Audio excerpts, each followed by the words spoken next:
Well, Dave Leno with you, high atop the court in our Arthur Ashe broadcast booth. 6-1 in favor of Pays and Stepanek over Peja and Suarez. It's Peja serving now to begin this second set, as they had a thrashing defeat in set number 1.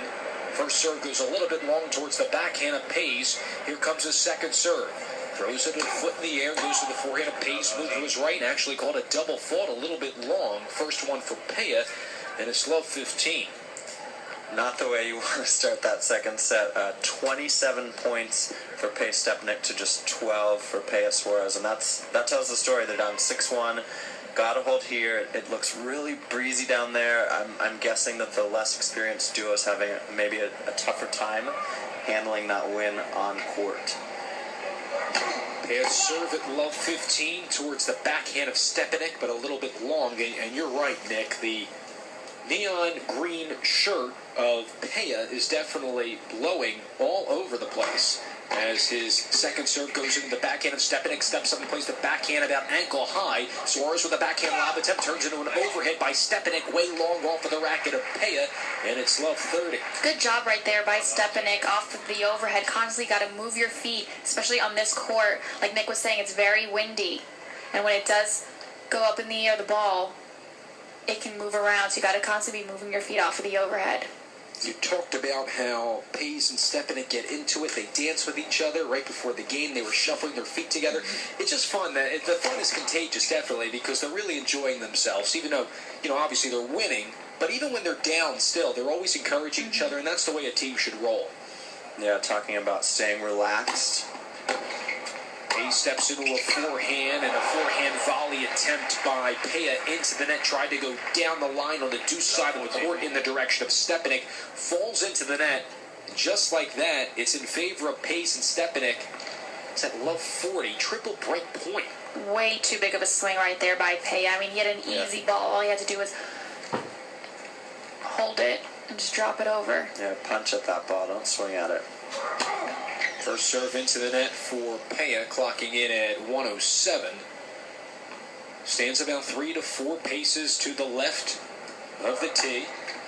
And that serve is way wide into the doubles alley. Second double fault of that game for Alexander Peja. It morphs into a break game for Pays. And Stepanek, it's 1-love in favor of the Indian player Pays and the Czech Republic star Stepanek. Now, both these guys have played in Davis Cup action, and I want to ask both of you, when you play on that big stage and the crowd is raucous, even more so than it is right now on Ashe, it just brings a lot of experience to the table, doesn't it? Yeah, absolutely. I mean, for Stepanek being part of one of the best, the longest doubles matches ever last year with Thomas Burdick. And Leander Paes is an absolute rock star in India. He has been around for a long time. They bring such good energy out there on the court, and that transfers into their game. He serves at 1-love, going from north to south to the chair's right. Pays going in the direction of Alexander Peja. The I formation with Stepanek, a second serve towards the one-handed backhand of Peja. Steps into a forehand cross-court. Stepanek is there, so is Suarez, and the ball goes off of Pays' racket past the baseline in the middle of the court, and it's love 15. Going back to the Davis Cup, it's really helpful when you have played it in a team environment, and it helps you on the court here in doubles. It's not all about you like in singles. You've got to do what's best for the team. Got to set up your partner. Pays won here at the U.S. Open in 2006 and 2009 in this men's doubles division. And at love 15, first serve a little bit wide for Pays, coming in at 110 on the radar gun. Takes a look on the opposite end of the court to Bruno Suarez from the ad side. And love 15 towards the backhand of Suarez. Pays with a backhand approach volley. Now a forehand volley into the racket of Peja, and its ball just drops right at his feet. It's 15 all. You can just feel Pays and Stepanek going after Peja here. And last night we were talking about Lucy Radechka. She was sort of the target for Delacqua and Barty, but she stepped up. She volleyed well, and I think that was a big reason why she and Lavachkova are the doubles winners here.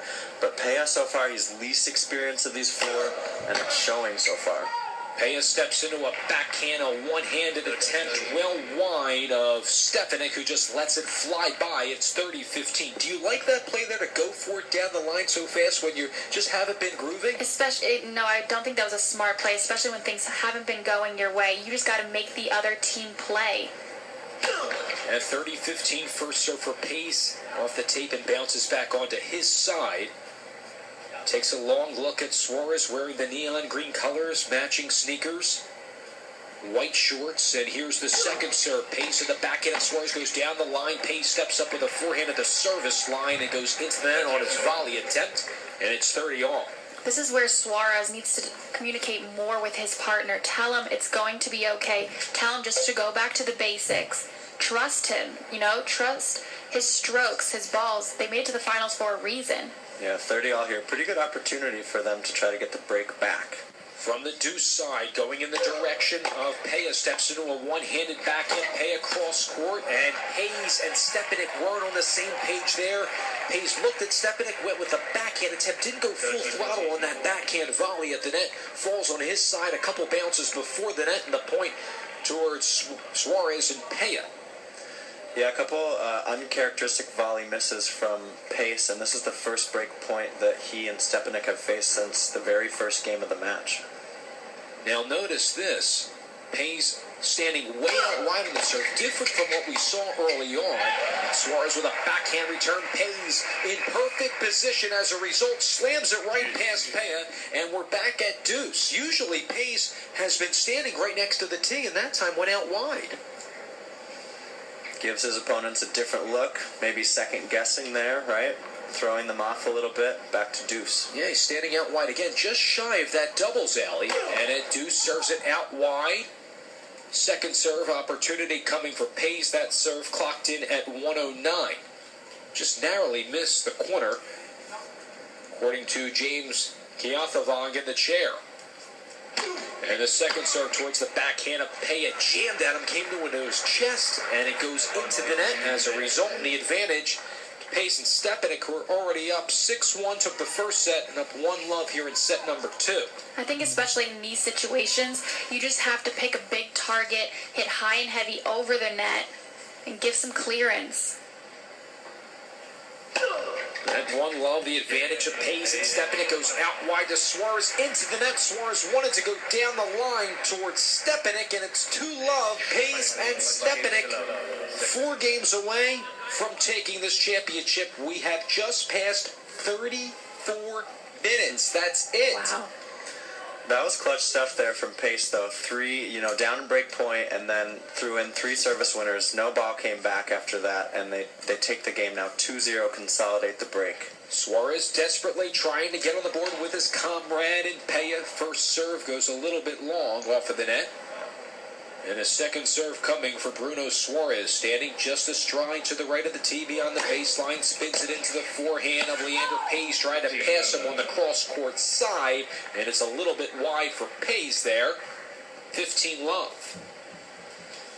Went for a little bit too much there. I think he saw Suarez coming into the net, tried to hit a bit of a too good of a shot. 15-love. Suarez bounces the ball 3 times, kicks his left foot up in the air, goes into a serving motion towards the backhand of Stepanek, and a little bit long serve clocked in at 108 on the gun. Peja and Suarez in that traditional doubles formation from the outside towards the backhand of Stepanek. That ball is called out. Another double fall for Suarez and Peja, the 3rd of the match. Well, and this is where you really expect Bruno Suarez to step up a little bit. He's the more experienced of the two. He loves these big match situations, but so far he just hasn't brought it to this match today. At 15-all towards the backhand, nice slice attempt by Pace. Stepanek steps up on a forehand overhead attempt. Playing it on his feet was Alexander Peja. Goes a little bit long just past the baseline in the middle of the court, and the point will go to Pace and Stepanek. It can be difficult for Suarez as well. His partner isn't playing his best tennis right now, and now he might be trying to overcompensate, and it's hurting him right now. 15-30. Suarez serving from the south to north end of the chair's left. Stepanek with a forehand. Now we'll get a forehand cross-court shot. Right down the middle, though, past Peña and Suarez. Nifty work there off his back foot for Radek Stepanek. Plays singles, plays doubles, does it all over the place, and 40-15. Let's see if Peña and Suarez can come back here. Double break point here for the returners. And the first serve is a let. We'll get a second serve opportunity. Suarez and Peña both just left frozen on that last point, that pass up the middle. Suarez bounces the ball 4 times, goes into a serving motion from the deuce side of the court to the forehand of Pace. Plays a forehand cross court. Suarez all over it. Backhand attempt by Peña. And then Pace goes for the backhand that's a little bit long. One of the call looks up at the chair, James Kiathavong, and says that it's indeed a little bit long. So it's 30-40. Still a breakpoint opportunity for Pace and Stepanek, who are trying to go up 3-love in this second set. They took the first one 6-1. If you're just joining us, we're calling the men's doubles championship match between Peña and Suarez against Pace and Stepanek on Arthur Ashe Stadium. 30-40, Suarez towards the ad side of the court over to Stepanek. He goes off 1 foot. His backhand goes to the bottom of the net. And we're locked up at deuce, so 2 breakpoint save for Suarez at the service line. Yeah, that's got to feel good. I feel like this match would have been completely over. Would they have gone down 3-0? Deuce here wants to get on the board and set 2. Serving to Pace at deuce, and the first ball goes into the net at 95, a little bit less than what he's been averaging. Mainly his serve's been coming in at 103 to 105. Here's the second serve for Suarez to the forehand of Pace, steps into it, but blasts this ball towards the linesman on the chair side of the court. And the advantage will go to the serving team of Peña and Suarez. And Nick, you're exactly right. Could you imagine if this was 3-love in favor of Pace Stepanek? Then you save those 2 break points, and Peña and Suarez can get on the board, and then you're only down a game.